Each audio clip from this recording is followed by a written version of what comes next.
mamasyal tayo. Whale watching. Whale watching. Dito tayo sa Darling Harbor. Ayun, ang sasakyan namin yung kulay pink. 3 hours to.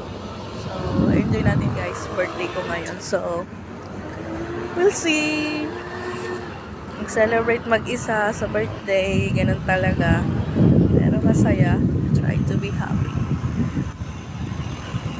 Diba? Ganun talaga. Galing pa yan sa night shift. Pero sige lang. Rangkada.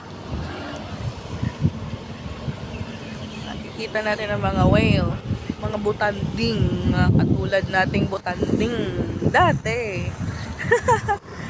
Sige. Bye-bye. See you later.